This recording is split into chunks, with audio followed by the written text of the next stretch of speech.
Та бүхний амрыг ирээ. Өнөөдөр хан гардын тухай ярих гэсэн юм. Тэгээд хан гард яагаад Ирлэг хааны илч тэгээд охин нь байдаг тухай одоо ямар учиртай болохыг нь хэлж өгөх гэсэн юм аа. Би хоёр өвөөтэй. Нэг өвөө маань ээжийн талын гинингийн дугар сүрэн гэдэг одоо шарын шашны отож хүн байсан. Тэгээд отож хүний гэрт одоо шүтэн байхаар бурхан бол мэдээж нэг тийм хөх дүртэй буддаа одоо манал бурхан. Тэгээд хан гард байх хэрэгтэй гэж одоо сургасан. Хан гардад нь болохоор хүний биеинд хорыг одоо дарах зорилготой тийм одоо домын одоо шидийн тийм бурхан байна. Тэгээд хүний биеинд хорыг мэдэж могоогоор дүрсэлдэг. Одоо шашин суртал гэдэг маань одоо хүн сүнстэй гиснээс одоо эхэлдэг. Одоо ямар нэг юм сүнстэй гэдгээс одоо эхэлдэг. Тийм учраас одоо өвчний нян бактериуд бас сүнстэй байх юм. Тэгэд тэднийг одоо өвчний сүнс гэж ярьдаг. Тэгээд хүний бие рүү ингээд тэд нар халддаг.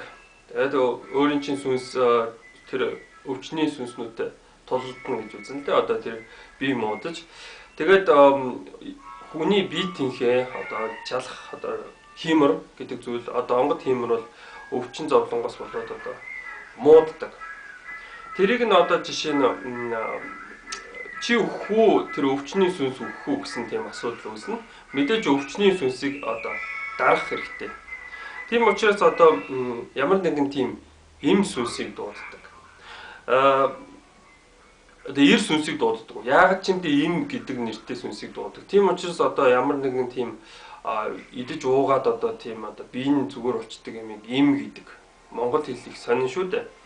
Тэгээд мэдээж одоо жишээ нь үхлийн илч ирж одоо тэр одоо өвчний сүнсийг дарах ёстой. Тийм учраас одоо илч болон зарлаларч байгаа тэр бурхан бол одоо хан гард юм. Тийм одоо галт шуу байх юм аа.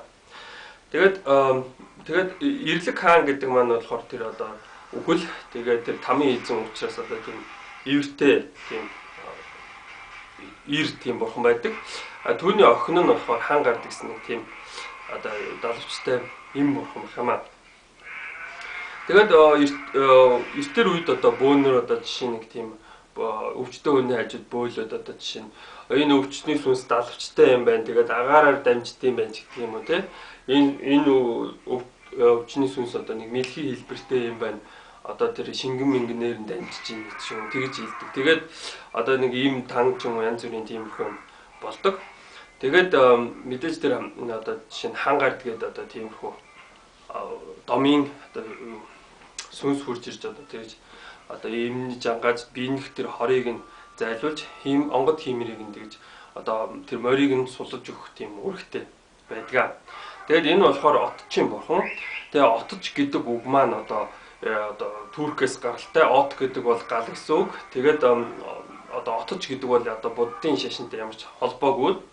Энэ бол одоо Монголын үндэсний одоо шашин шуурталтай холбоотой. Тэгээд би одоо төвдөөд одоо жишээ нь одоо идэж уугаа зүгээр болчдөг юм гэж хэлдэг юм бол би мэдэхгүй байна. Тэгээд төвдүүдээс одоо энэ хан гардыг авсан гэдэг бол худлаа. Би бол тэгж бодож байна.